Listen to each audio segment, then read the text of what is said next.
Okay, so I'm back. So a little bit of a wrinkle here. I like to use these headphones here. They have FM radio, so it's not these. It's a different one. So this one doesn't have FM radio, but these are the best headphones I've ever used. I still have them. Sometimes they work, sometimes they don't. There's an issue with the wire, so it's pretty noisy here a lot of the time.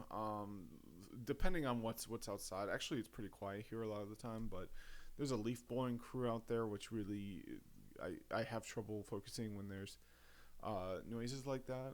The other thing is I have a problem with the air conditioner that has been chronic since I moved in, where it leaks in like Chinese water drip torture, and I keep reporting it, and they keep fixing it, meaning that they go in, take it apart, put it back together, and the problem is still there. So I yeah, I just kind of let it go because if they're just continually not fixing it, it's like all I can do is put in a maintenance request. I guess I could get out a screwdriver myself and look at it, but instead I'm just wearing these headphones. So they're dead. So it's a bit hard to hear again. I've got a new pair on the way. I'm not gonna go with this pair. I'm gonna go with a different one because I was on an international flight and these got taken away from me because this antenna has the power to crash the plane, I guess. So I'm getting one without an antenna that still has AM/FM radio. So for now, you just have to bear with me a bit. I'll try to focus. I might have to put on the headphones though, which won't have the output, and then take them off to listen to ChatGPT. So, but that's kind of an aside, not really relevant to continuing on. Can definitely still make some progress. So last video, where we were on part 27. I'm on track to finish this book in a few months. So right now I'm at 30%, 37%. So I'm more than a third of the way done. So let's continue on with use cases. And I will do a sound check because that is important. And the sound is very low for some reason, so I will turn it up.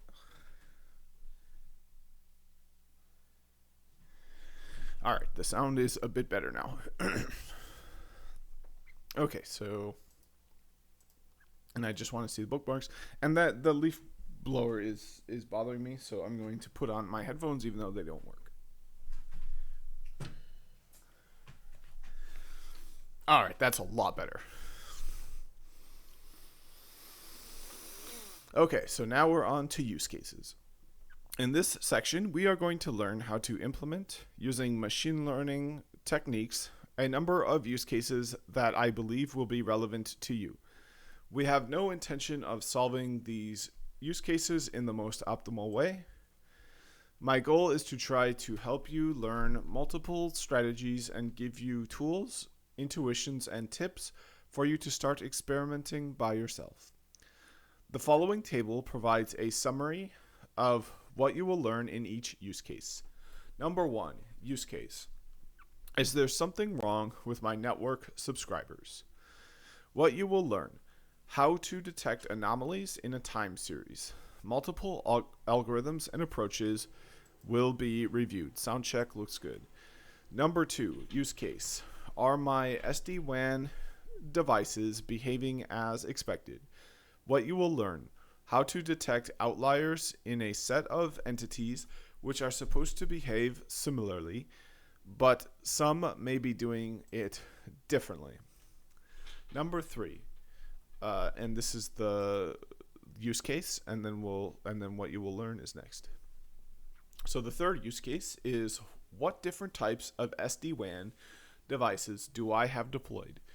What you will learn is you will learn clustering algorithms that allow us to algorithmically group together devices. The fourth use case, how many subscribers will be up in my network next week?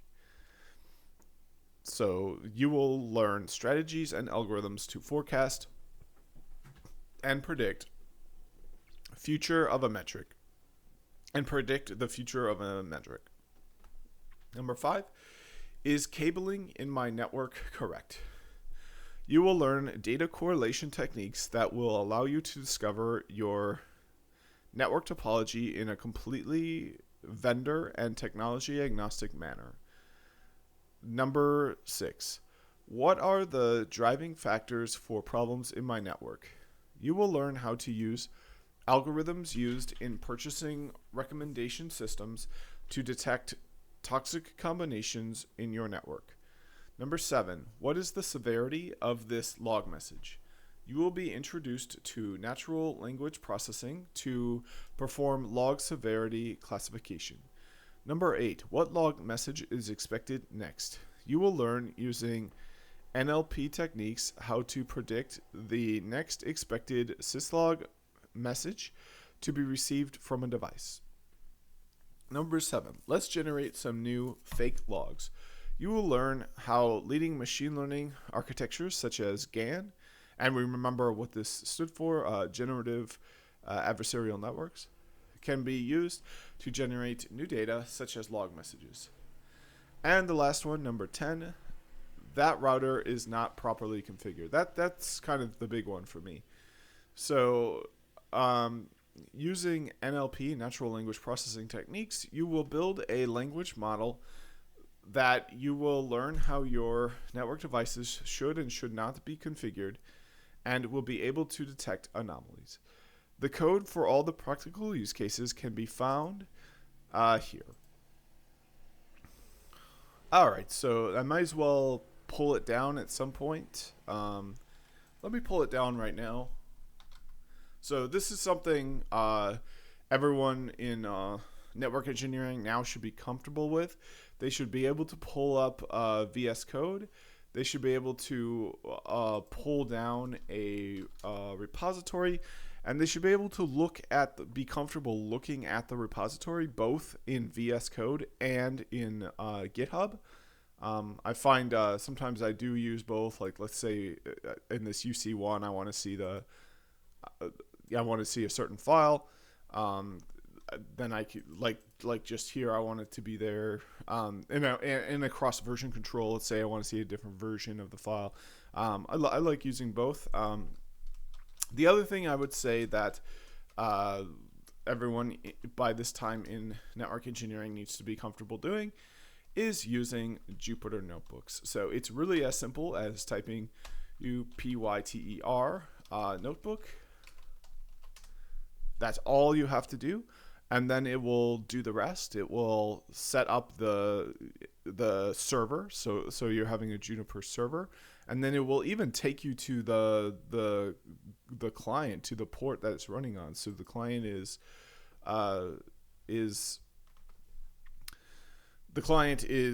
your device is both the server and the client, but it doesn't have to be. You can serve it up to other places on the network as well.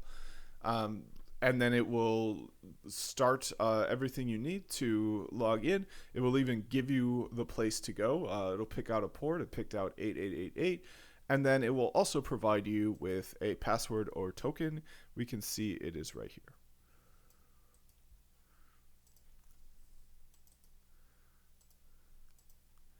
All right, and it's really as simple as that. And now that you're in, it's just a matter of using the tool. So we can see all the files here.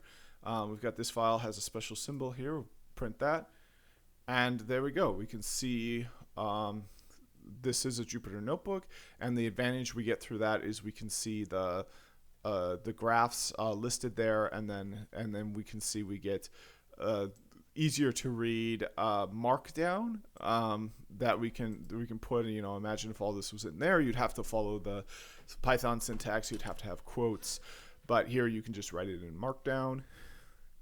And then, being able to see those graphs right there without opening another graph program or like having the library go and like display it in another window. Very, very helpful. Especially for stuff like this, data science, machine learning, where you need to see graphs. Really important for that. And let me check something real quick. So we've got 26 import statements. One thing that's a little bit strange about using Jupyter Notebooks, though, in my opinion, no,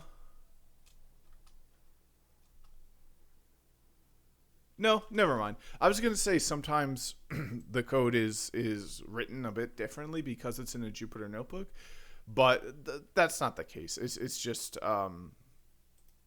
that's not the case at all. You still follow the same code design best practices, PEP 8, things like that. You still do that in a Jupyter Notebook. The only difference is the outputs are shown in a easier to read way. So like this graph here, we can see just how easy that is. So this plt.title, if we were to do that not in Jupyter Notebook, it would open a separate screen, and it would you'd have to manage 2 windows, and you wouldn't just scroll down to see it.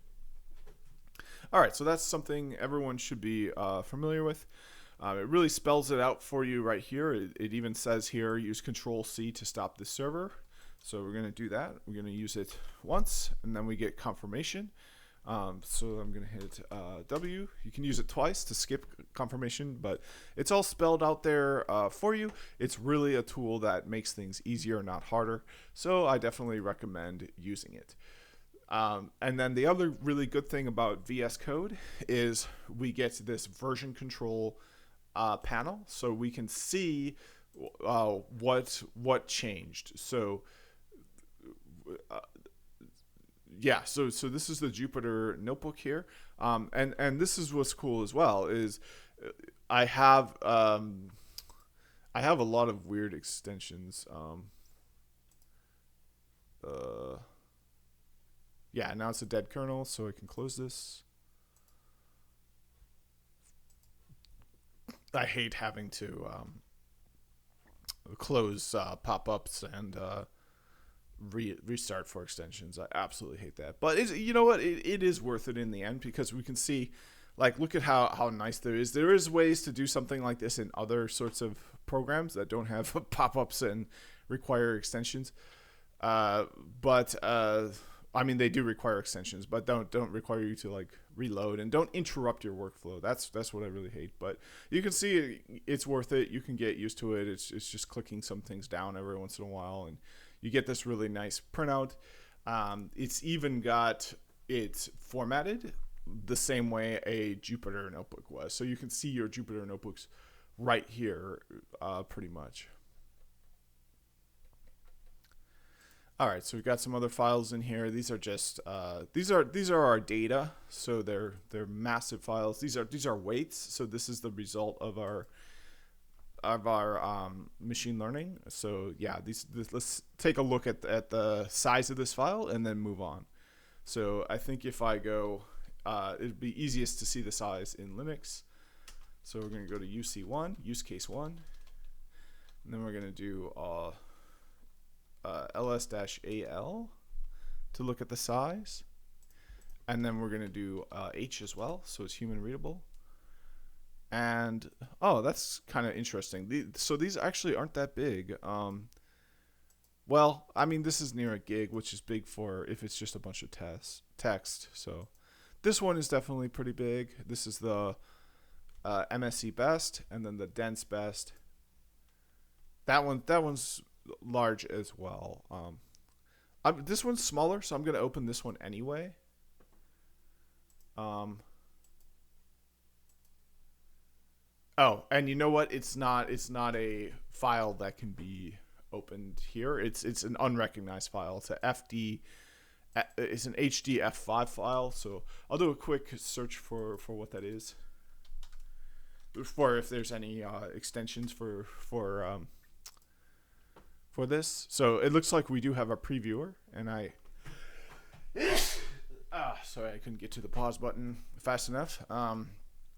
So yeah, so we have some previewers here to look at that. HD5 Web, this one's got a pretty graphic on it. It's got 9 reviews and 5 stars. So I think I'll go with this one.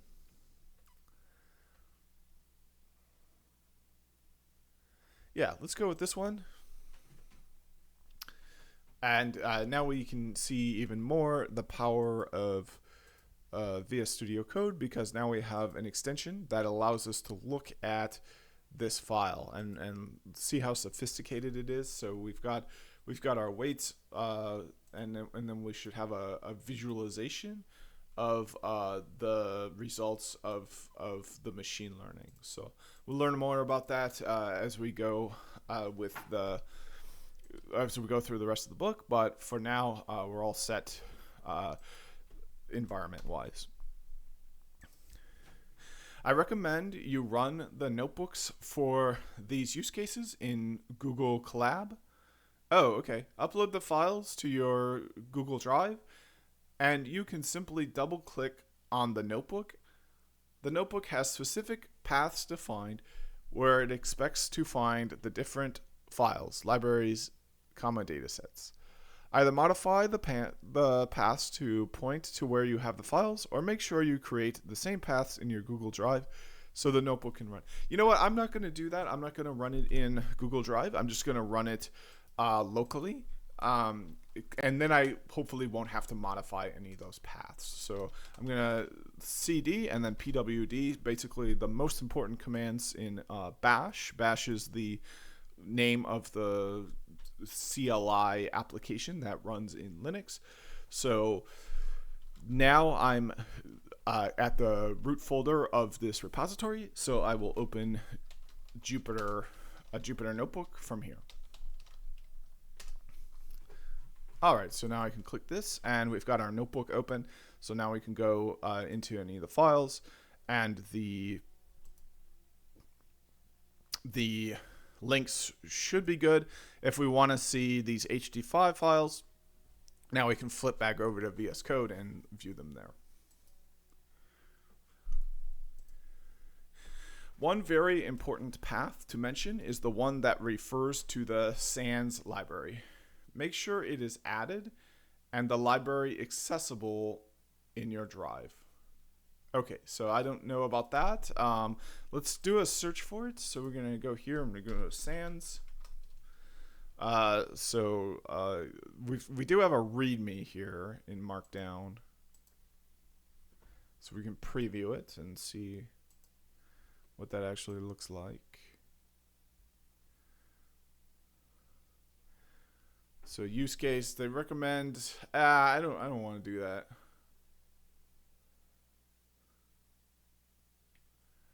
No, I'm not going to do that. So which file? Okay, so this is the IPNB file. So then we can modify that system path in there. So let's take a look at that. So this is the file they're referencing. Let's see if that command exists there already. It does. So okay, yeah, it's already there. So we got to modify this to point to SANS. So SANS is right here. So yeah, so we can modify it now that it's not in Google Drive. And I'm going to be running this notebook from root, so we can, of course, just have it be like that. Similarly, we have to modify this one.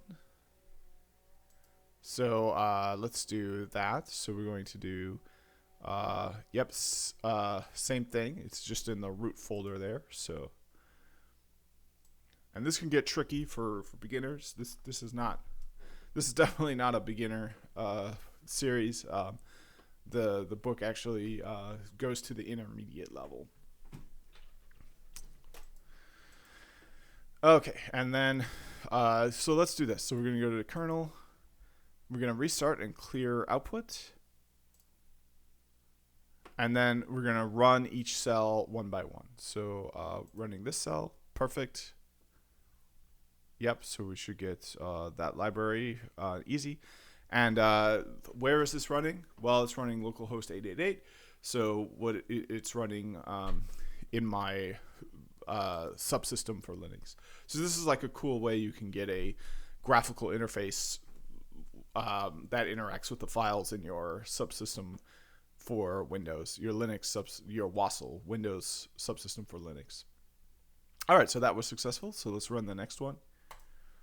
Okay, now this one is not successful because we don't have this Google one.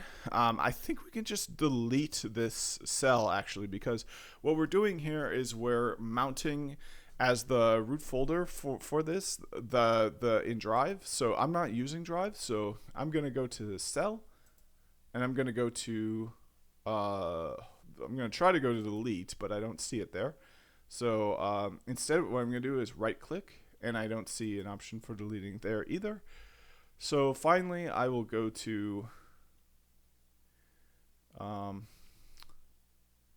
know what, I'll go to cut, because then if I don't paste, then effectively I've deleted it. So now I'll run the next cell. Next cell ran great. And now I'll run this cell, which is all the import statements. Okay, so now we've got a problem here. Plot ly didn't work. So this is another thing that anyone who's a beginner might have trouble with this. But me, who's not a beginner, I can make the inference that the modules haven't been installed. So let's go ahead and install the modules. I'm going to go ls-a. So we don't have a virtual environment in here. We also don't have a git ignore. And this is tied. So if I do a git remote -v, this is tied to the official repo. So it probably would make a lot of sense to fork and work out of my repo instead. There might be some updates to this one that I might miss if I don't do that properly. But then I can make any changes I want. I can push them up. I can develop my own set of exercises and not worry about interfering with the work of the author. So you know what? I think I am going to do that. Let's do that. So we're going here. We're going to click fork. We're going to sign in. And so it looks like I have to click fork again. So I'm going to click fork again. All right, and then we're going to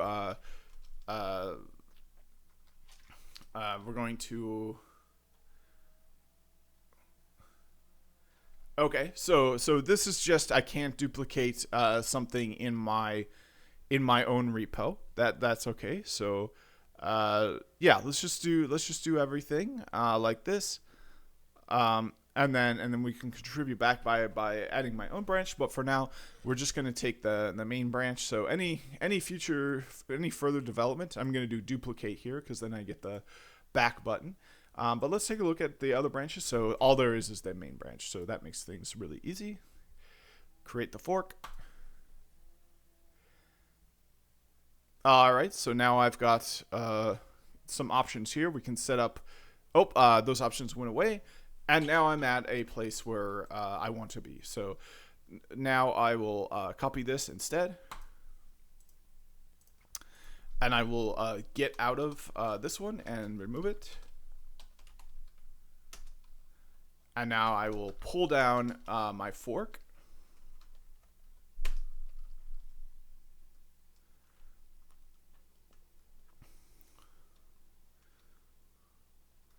Okay, and it's just as it was before, but now if I do a git remote -v, you will see that it goes to my repository and not Javier's. So if I want to build it into some custom thing, do whatever I want with it, I can do that.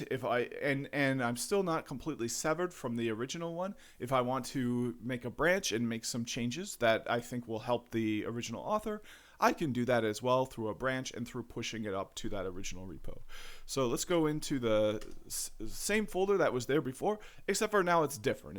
It's forked, so we should see some differences. If I do git remote -v, we could see it now has my name instead of the author's name. So I will open a Jupyter Notebook from here.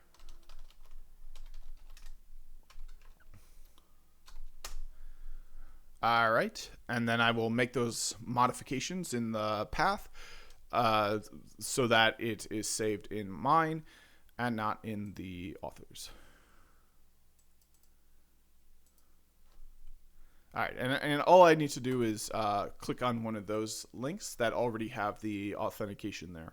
So another thing I might do before I do this, so let's cancel this, and let's make a branch as well, so that if I do want to contribute to the author, if I do whatever, so that I have that preserved state, so we're not losing the state of what those file paths were before I changed it, etc. So let's take a look at the current branch I'm on by using git branch. All right, now let's take a look at all of the branches that are available with git branch -a, and this includes branches that are on the local repository, so this branch, and also ones that are on the remote repository in GitHub. So we've got head, which is basically like where you are now. It's kind of like you are here on a map, and we are in origin main, not the remote branch on the local, or sorry, it gets a little bit complicated. But the head of the remote, this does mean the remote, is here. So the remote is checked out to this branch. All right, so we don't need to do anything with that. Now we need to create a branch. So we're going to do git checkout. So what git checkout does is it creates, it switches to a branch. So you see all the files, the changes in that branch. So in one command, we can create a branch and we can check it out if we use the flag -b. And we can see there, if I do --help, and we get the help for the -b flag, so we can see checkout to prepare for working on a branch. Switch to it by updating the index and the files in the working tree, and by pointing head at the branch. Local modifications to the files in the working tree are kept, so they can be committed to the branch. So there we go, and then we see -b. Specifying -b causes a new branch to be created, as if git branch were called and then checked out. So yeah, so there you go. -b makes things easier. And now I'm not sure what to name the branch. Let's get some good ideas from ChatGPT. I just like talking to ChatGPT. Now we won't be able to hear it because I'm having this issue with my headphones, but that's okay. We can just read it. Oh, you know what? Sometimes my headphones work and sometimes they don't. It just kind of depends on the day. So they're working now. So I'm going to switch over. I'm going to pair to them.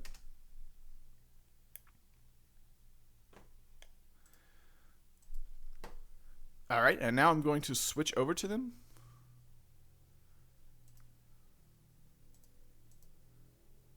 There we go. And now I'll be able to hear those, and it'll get recorded in the video as well. All right, so I'm working on reading a book for my YouTube channel for my personal career development. And the book is called Machine Learning and AI for Network and Cloud Engineers. And the code examples for the book, the hands-on exercises, are on GitHub. And what I decided to do is to fork the repo into my personal GitHub so that I can do my own personal developments. There's only one branch in the original repo, so I was thinking about making some changes just as is, but I want to basically enact all the best practices and basically use this time to learn how to be the best I can be when it comes to version control and software collaboration and software development and so on. So what I would like to do is create a branch, because I believe that is the best practice at this point, rather than making my changes to the main, unless I want to do something like create my own offering of these handoff exercises. In that case, these hands-on exercises, in that case, there probably is a good reason to be pushing to main. But for now, modifying the files from the original fork, I don't think makes as much sense as creating a branch and doing development in there. What do you think? Creating a branch for your modifications is indeed the best practice in version control and software development. This approach allows you to make changes and experiment without affecting the main or master branch repository. Here are the steps and some best practices for managing your fork repository. Steps to create and work on branch fork repository. It seems you've already done this step. This will create a copy of the original repository in your GitHub account. Clone the repository. Create a branch. Make your changes. Edit the files and make the necessary changes in your new branch.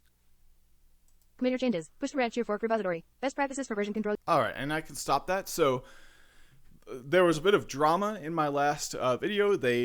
I thought they killed my personal assistant and replaced it with this overly enthusiastic theater kid guy that every word I said was brilliant.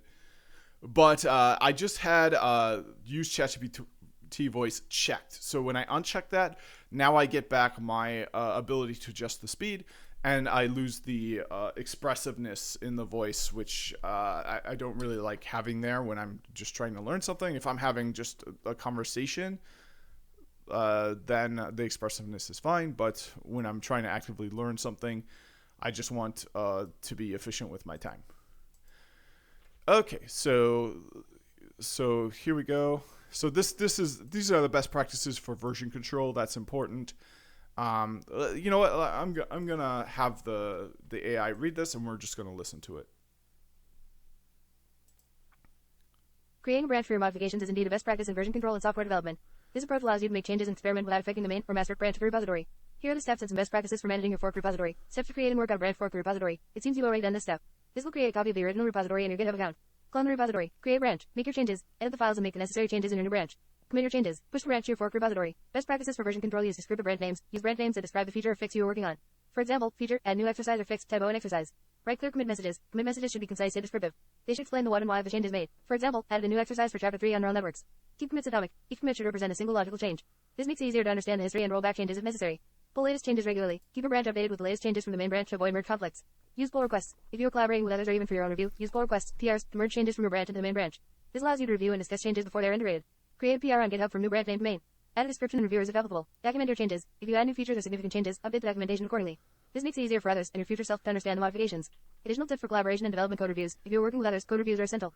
They help them maintain code quality and share knowledge. Testing. Ensure your changes are well tested. If the repository has a testing framework, add tests for new features or modifications. Continuous integration. Set up C pipelines to automatically run tests and checks on your branches. GitHub Actions can be useful for this. By following these practices, you will not only improve your skills in version control, but also ensure that your project remains organized and maintainable. Okay, so I think that's a little bit different than what I was thinking, because the best practices that you list are to check out into the main branch, pull from the main branch, and then check out into your own branch name, but then to go ahead and make those merges to main. So basically what I'm trying to do now is there's some paths that need to be updated because they want this to run up in the cloud, but another option is to run it locally. So I want to run it locally. I just think that's better. I don't think there's really a reason to run it in the cloud as far as I know right now. So I want to change it to run locally. So should I create a new branch, make those changes to have it run locally, and then merge that in? The other thing to know is that I will not be doing code reviews necessarily because it's just me on this project. It's just a small hands-on repository for doing exercises along with the book. It's not a enterprise grade software development with a staff of well-paid developers. Given your situation, where you're the sole developer working on a personal project, the process can be simplified while still following best practices. Here's a refined approach for your use case. Steps to create and work on a branch for local changes: fork and clone the repository, if not already done. Create a branch for local changes. Make your changes. Modify the paths and other configurations to run the project locally instead of in the cloud. Commit your changes. Push the branch to your fork repository. Managing branches and merges: merge local changes to main. Once you're satisfied with the local changes, you can merge the run locally branch into the main branch in your fork repository. Since you're the only one working on the project, you can do this directly or via pull request, PR, if you want to practice using PRs. Simplify best practices for your context descriptive branch names. Use clear and descriptive names for branches, such as run locally for your local configuration changes. Clear commit messages. Even if you're the only one reading them, clear commit messages help track changes over time. Keep branches updated. If you make further changes to the main branch, keep your feature branches updated to avoid. Okay, that sounds good. I think I will basically just do the best practices because I don't want to get in the habit of doing things badly. So like, even though it's just kind of an extra burden to make these PRs, they would enable code reviews in a professional environment, and getting used to following this best practice workflow that was that you printed out for version control, which is checking out to the main branch, pulling down updates from the main branch, and then checking out to a local branch, and then when you're done, merging it into the main branch. So yeah, I guess I'd rather do that. So now give me 10 suggestions of names I can use for this branch.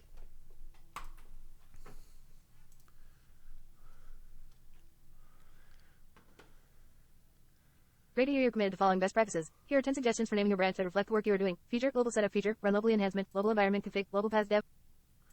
Okay, now tell me about the syntax of using the slash and having a word before the slash. So like I understand if I were using a tool like Jira, I would put the Jira ticket before the slash, or like I would put the type of Jira ticket. So for example, if it was a task ticket, if it was an initiative ticket, if it was any other kind of ticket, I would put that before the slash. But the words used before the slash in this case seem a little bit arbitrary. Does it make sense to put words there? And if so, then what is the best practices for what these words need to be, especially for someone who's not using Jira?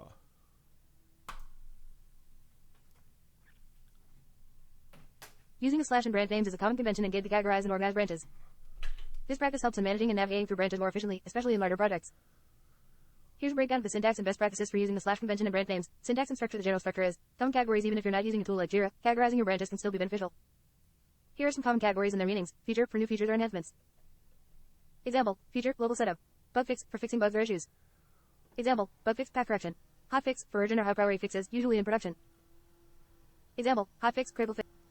Okay, so I think feature probably makes the most sense. The other thing that probably makes sense is dev.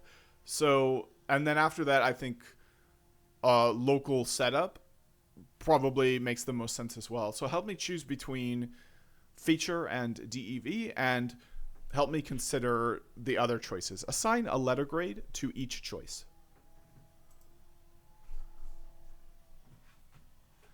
Evaluating feature versus dev for your brand name with breakdown the suitability of each prefix and assign letter grade based on clarity, conventional usage, and appropriateness for your project. 1. Feature, global setup pros. Clarity, Alright, clearly let's do indicates that the branch is for a new feature. Conventional usage, follows common Git conventions where feature denotes new features or enhancements. Appropriateness, accurate for your task, as setting up the project around local. Okay, now give me an A+ idea for this branch name. For an A+ brand name, it should be clear, descriptive, and adhere to conventional usage while precisely reflecting the task at hand. Given your project and the nature of the changes, the best name should convey the specific setup you're modifying for global development. A+ brand name feature, set up global environment.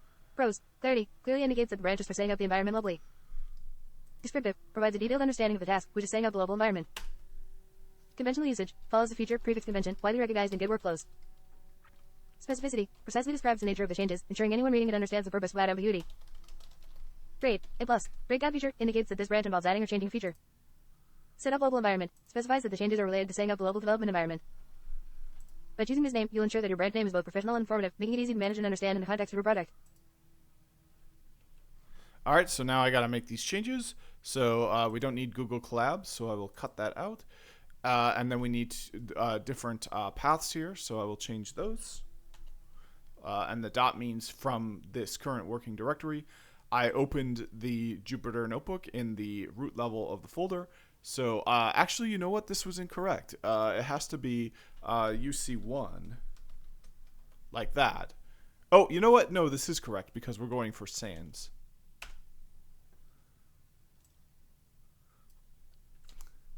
Okay, so that should be correct. Let's test that. The other thing I need to do is to create a virtual environment. But for now, let's test these changes. And you know what? Let's stop this, and before we do anything else, create a virtual environment. That's going to be absolutely necessary. So we're going to do Python 3-m vnv, and then well, actually, what we're going to do is code.getIgnore, and then we're going to type vnv in here, and let's type .vnv.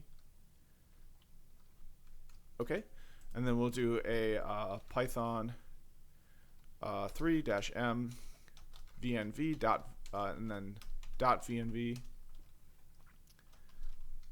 All right, and then source dot .venv bin activate, and now a Jupyter Notebook from here.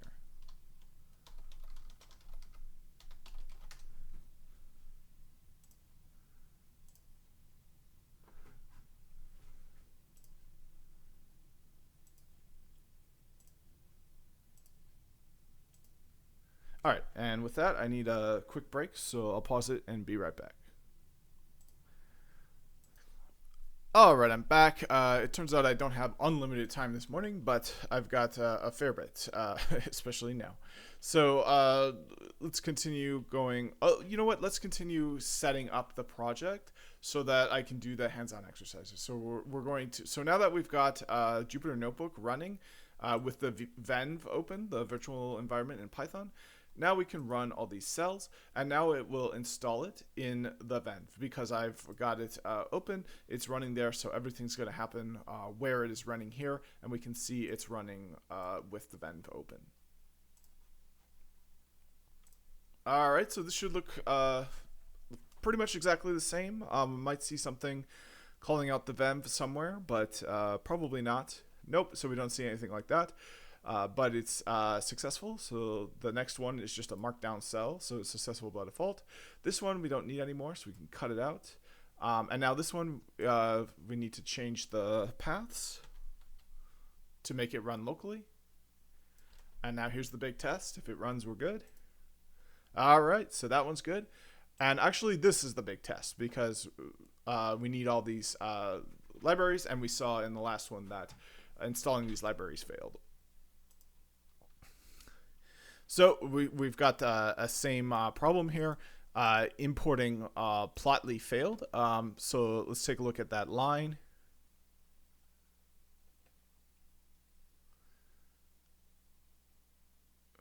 Okay, so Plotly. So let me do just a search because I don't see it there. Plotly. So yeah, so that makes sense because we don't have that even in there. So you know what, this is basically what ChatGPT is designed for. So let's use the modern day tools to tackle this modern day problem. And just a reminder, this book was published in 2023, so this is definitely a modern day problem. So this is just what ChatGPT is for.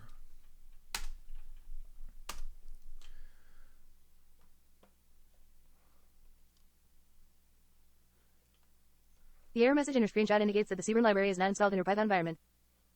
To fix this, you need to install the Cburn library using pip. Steps to install Cburn. Open the terminal or command prompt and run the following command. Verify installation. After installing Cburn, you can verify the installation by running the following command in your Python environment. Update code after installation. Once Cburn is installed, your import statements should work without raising an error. All right, so additional step for other missing libraries. If you encounter similar errors for other missing libraries, like Plotly, you can install them using pip as well. Full command to install all the required libraries in one go. You can run. This command installs Cburn, Plotly, and any other commonly used libraries that might be missing. Example Python code after installation. Here's how your import section might look after ensuring all libraries are installed. By following these steps, you should be able to resolve the import errors and run your code without issues.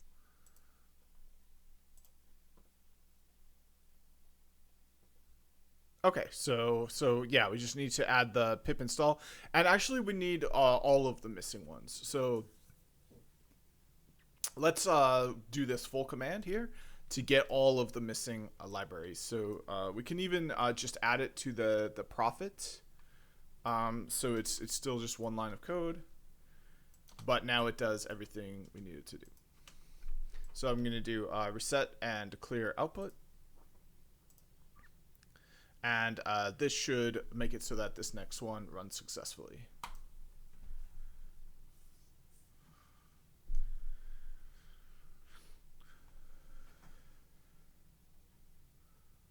All right, and I'm just going to go get a drink. I'll be right back. Or actually, what am I going to do? I'm confused. I don't know what I want to do right now.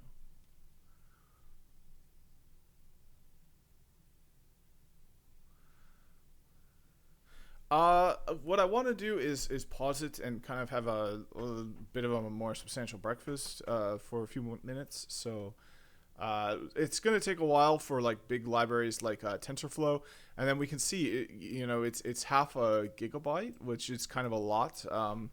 My disk space, I have a very small disk. It's just something people tell me not to worry about it, but it's the motion of the CPU, not the So it's I could definitely use an upgrade on that.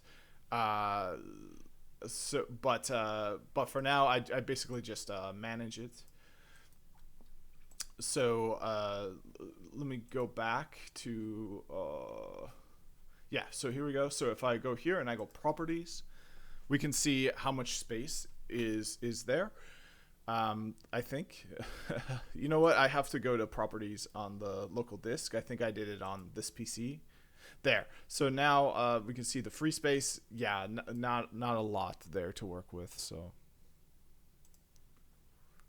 all right. But the good news is all of the modules are now successfully installed, and we can see this is one thing that's really cool about Jupyter as well. We get this nice scroll bar here. So you no longer are we dealing with the terminal where it's like we get a nice scroll bar in the terminal too, but. It's just the coolest thing is this sharing capability. You can host it anywhere and share it with other people. It's great for collaboration in that sense. VS Code has something called Live Share, but this is another option. All right, so that one's fine since we changed those paths and those paths are valid. So here's the true test. And if this is successful, I'll take a quick break. And oh, you know what? Since there's no errors, it just automatically went through without any problems. So with that, I'll take a 5-minute break and be right back. All right, I am back. I'm all set and ready to go. So, yeah, we haven't read any of the book yet, but that's because we read some of it, but that's because we're setting up for use case 1. Is there something wrong with my network subscribers? So, I'm not sure. Oh, right. So the bookmark. Yeah, we read all that. So we're setting up the hands-on exercise right now. Oh, no. What happened? What? It was working.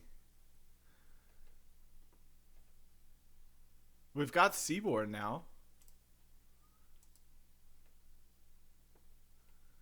Okay. It was working. No module named Seaborn? We have it right here.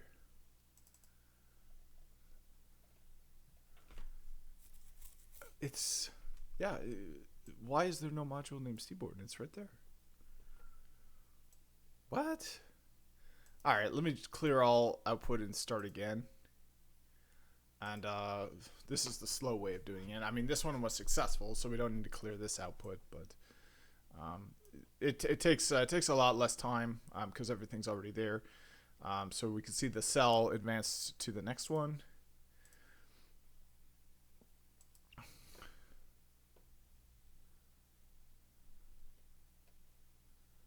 Okay, so now let's try this. What the heck? That is weird. Maybe if I... Okay.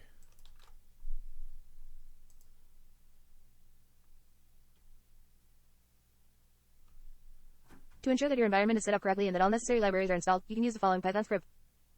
This script includes the pip install commands and all the required import statements. Additionally, it provides the data generation, visualization, and anomaly detection code segments.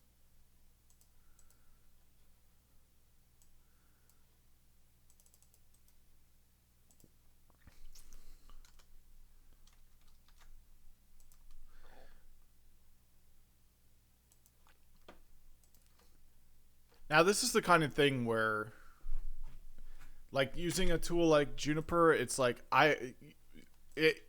it's really tempting to blame the tool. Now, what you can do is try it outside of the tool. So let's try that just so that we can kind of clear the tool of any because hope it's not the tool. I don't think it's the tool. So we've got to do source, then bin activate, and now we can do each of these like this.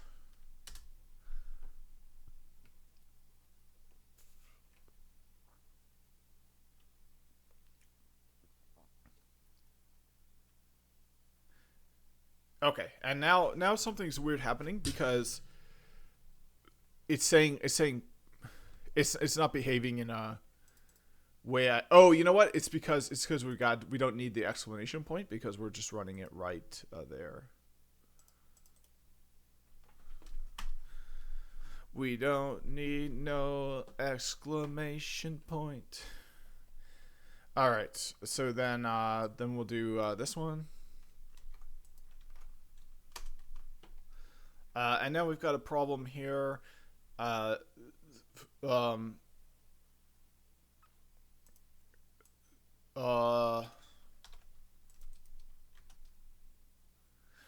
you know what? There's a problem here with oh, right, because we're not in a Python interpreter shell. So let's get IPython open.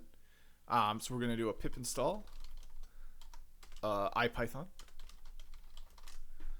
So instead of doing it in Jupyter, we're going to do it in interactive Python shell, just for a sanity check, to make sure it's not the tool. It's not the tool. We could also do it here by hitting this play button, and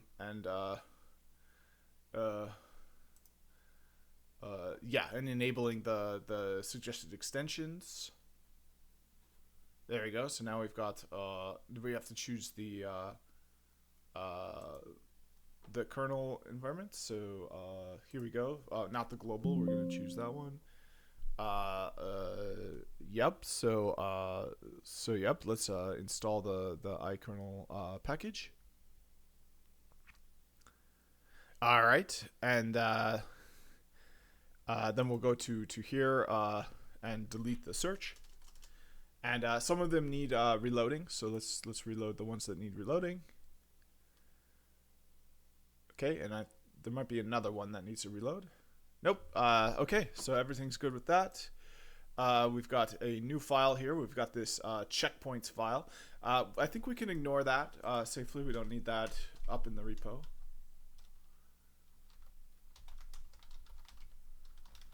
Let's check in with the AI quick to make sure that. Do you think it is fine to include .ipynb_checkpoints, which is a file associated with Jupyter Notebooks, in my gitignore file?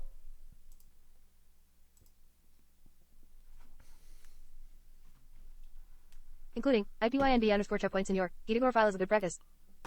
These files are automatically generated by Jupyter Notebook to save checkpoint information and are generally not needed in version control. They can clutter your repository and are typically not relevant to your project's functionality or development. Example, gitignore file here is an example of what your gitignore file might look like, including the ipynb_checkpoints entry, how to add to, gitignore open or create, gitignore. If you don't already have a gitignore file, create one in the root directory of your repository. Add ipynb_. All right, so let's do that. Let's go with the recommended gitignore. It looks a lot better than the one I've got. So we're going to need to modify this a bit. We've also got a dot ven.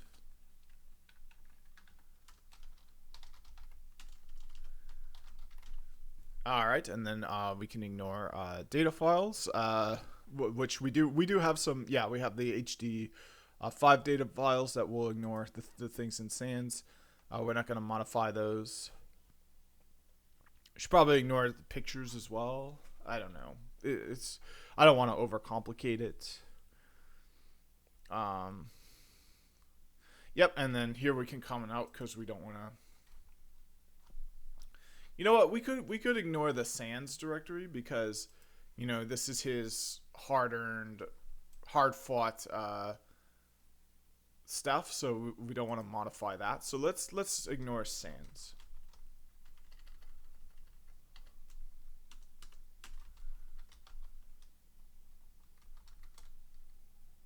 You know what? Let's just not ignore anything. Let's put it in here, and then commenting it out for now because I do want to see if very clearly if there have been changes to that because I want to be able to revert those changes. But this is good for now. We've got a comprehensive getting-nor file.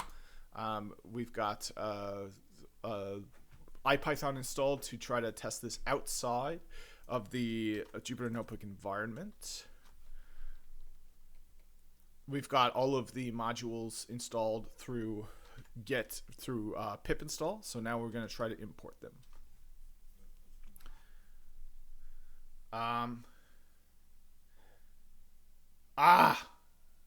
No! That sucks. I don't have the right CPU. Oh, and I'm opening the wrong application. Let me open, let me take a screenshot of that. No, I don't have the right CPU. I don't have the right GPU.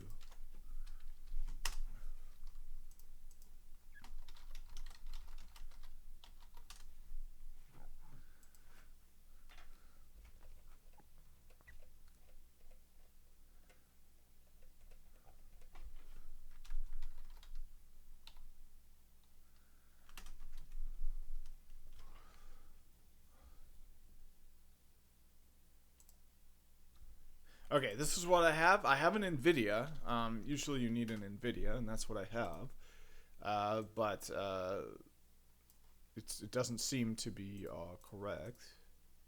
The warnings in your screenshot indicate that TensorFlow is not using the GPU because it didn't find CUDA drivers and is falling back to CPU operations. These warnings are common when using TensorFlow on a system without properly configured GPU or CUDA installation. Okay, here's my... Understanding the warning CUDA drivers not found. Cannot find CUDA drivers on your machine. GPU will not be used. This means TensorFlow couldn't detect CUDA drivers. If you have a GPU and want to use it, you need to install CUDA and the appropriate NVIDIA drivers. CPU optimization notice. This TensorFlow binary is optimized to use available CPU instructions in performance-critical operations. This indicates that TensorFlow will use CPU optimizations, which is normal if GPU support isn't available. TensorRT warning. Cannot find TensorRT. TensorRT is an optimization library for deep learning inference on NVIDIA GPUs. This warning is not critical unless you specifically need TensorRT. What you can do 1. Using CPU, no action needed. If you are fine with using CPU for TensorFlow operations, you can ignore these warnings. TensorFlow will continue to function properly, albeit without GPU acceleration. 2. Setting up GPU support, optional. If you want to utilize your GPU for TensorFlow operations, you'll need to set up CUDA and CUDNN. Here's a basic guide for setting up GPU support on your system. Step-by-step guide for GPU setup, optional. Check GPU compatibility. Ensure your GPU is compatible with TensorFlow. You can check the compatibility on the TensorFlow website. Install NVIDIA drivers. Download and install the latest NVIDIA drivers for your GPU from the NVIDIA website. Install CUDA Toolkit. Download the CUDA Toolkit from the NVIDIA website. Follow the installation instructions for your operating system. Install CUDNN. Download CUDNN from the NVIDIA website. Copy the CUDNN files to the CUDA directory as per the installation guide. Configure environment variables. Add the CUDA and CUDNN paths to your system's environment variables. Install TensorFlow with GPU support. 3. Suppress warnings, optional. If you prefer to suppress these warnings to keep your log output cleaner, you can do so by adjusting the TensorFlow logging level. Summary: ignoring the warnings. If CPU usage is acceptable for your needs, you can safely ignore these warnings. Setting up GPU. If you want to leverage GPU acceleration, follow the steps to install CUDA, CUDNN, and the appropriate drivers. Suppressing warnings. Use the df_cpp_log_level environment variable to reduce log verbosity if desired. Feel free to choose the approach that best fits your needs. If you need further assistance with any of these steps, let me know. The NVIDIA GeForce RTX 2060 is a capable GPU for deep learning tasks and is supported by TensorFlow for GPU acceleration. It provides significant computational power that can speed up training and inference times compared to using a CPU. Steps to set up TensorFlow with GPU support. Here's a detailed guide to set up your environment to utilize the RTX 2060 for TensorFlow. 1. Check GPU compatibility. Ensure your GPU is compatible with TensorFlow. The RTX 2060 is compatible with TensorFlow GPU versions. 2. Install NVIDIA drivers. Download and install the latest NVIDIA drivers for your GPU from the NVIDIA website. 3. Install CUDA Toolkit. Download the CUDA Toolkit. Version 11.2 is compatible with TensorFlow 2.4+. Follow the installation instructions for your operating system. 4. Install CUDNN. Download CUDNN, developer, NVIDIA. Extract the files and copy them to your CUDA installation directory. Typically, this involves copying files to C program files, NVIDIA GPU Computing Toolkit, CUDA, version 11.2, adjust the version as necessary. 5.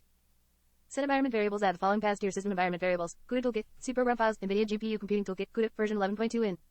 CUDNN, C program files, NVIDIA GPU Computing Toolkit, CUDA, version 11.2, LIBN BBP. To set environment variables, right-click on this PC or computer on the desktop and select Properties. Click on Advanced System Settings. Click on Environment Variables. Under System Variables, find the path variable and click Add. Add the path mentioned above to the path variable. 6. Install TensorFlow with GPU support. Ensure you have the latest version of pip and install TensorFlow with GPU support. 7. Verify installation. Run the following Python script to verify that TensorFlow can access your GPU. Example verification script handling issues. If you encounter any issues during installation or setup, ensure that the versions of CUDA and CUDNN are compatible with your TensorFlow version. Check that the paths are correctly set in the environment variables. Consult the TensorFlow GPU Support Guide, www. By following these steps, you should be able to leverage your NVIDIA GeForce RTX 2060 for accelerated TensorFlow operations, significantly improving performance for deep learning tasks. Yeah. Okay. So just give me a moment here. Like from.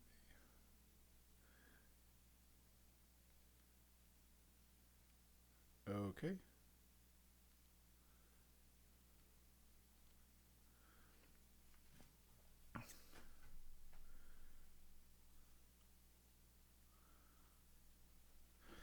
Okay, so I'm okay with that. So moving on, we're gonna do the drivers. I think they're already up to date, but I don't think it'll hurt to download the newest ones.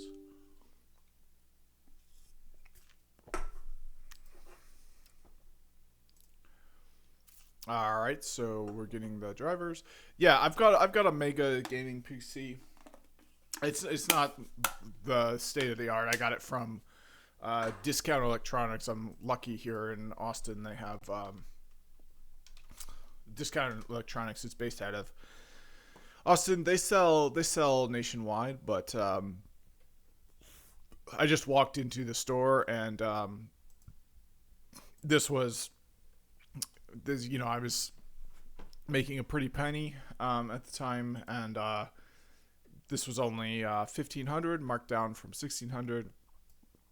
And the salesman said, "This is the kind of PC that will do everything you could ever want a PC to do, and it will do it for a number of years before having to be updated, like 5 to 10 years." And that is exactly what I want. It is a good price, but you can see most of the prices here are under $1,000. So I bought basically the most expensive thing in the store.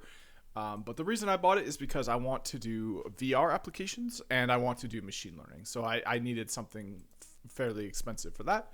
And I feel like I got a good price here. So we're installing the drivers here, 82% complete. So we're also following along with ChatGPT. So the first thing is we did was we checked compatibility. And yep, my GPU card is compatible with TensorFlow GPU versions. Step 2 is to install the drivers. So we installed them. And then step 3 is to install the CUDA toolkit. And I'm not sure how to do that. So we'll have to wait for step 2 to complete before moving on to step 3.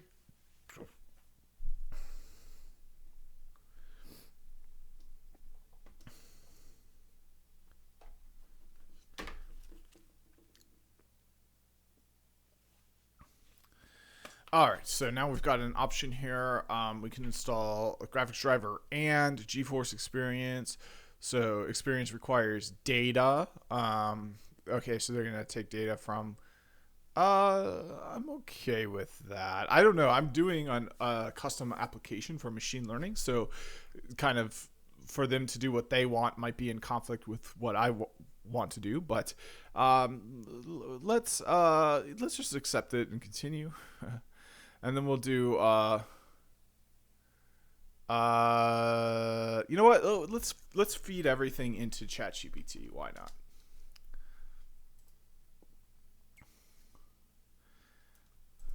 Okay, I'll say thank you.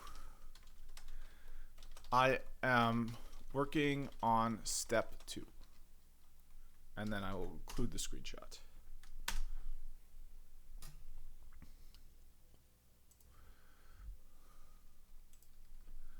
Great, you're on the right track by installing the NVIDIA graphics driver.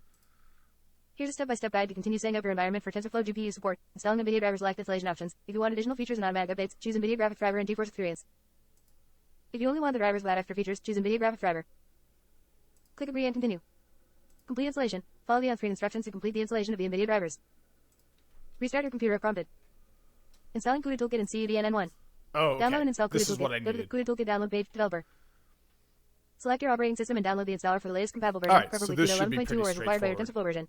You don't get it Run the from installer here. and follow the installation instructions. Choose the default installation options. 2. Download and install CUDNN. Go to the NVIDIA CUDNN download page, developer, NVIDIA. Log in with your NVIDIA developer account, create one if necessary. Download the version of CUDNN that matches your installed CUDA version. Extract the downloaded files. Copy the extracted files to your CUDA installation directory, usually C program files, NVIDIA GPU Computing Toolkit CUDA version 11.2. Specifically, copy bin pen.dll to C program files, NVIDIA GPU Computing Toolkit CUDA version 11.2 in. Copy include pen asterisk HTC program files, NVIDIA GPU Computing Toolkit CUDA version 11.2 include. Copy lib x64 pen.lib to C program files, NVIDIA GPU Computing Toolkit CUDA version 11.2 lib x64. 3. Set environment variables. Open system properties by right-clicking on this PC or computer on the desktop and selecting properties. Click on advanced system settings. Click on environment variables. Under system variables, find and edit the path variable. All right, we don't need to hear that. So yeah, there's quite a bit I got to do to run it locally. I think in the meantime, I can probably I can definitely read this. This is just describing the reason for the use case. It's not the technical stuff quite yet.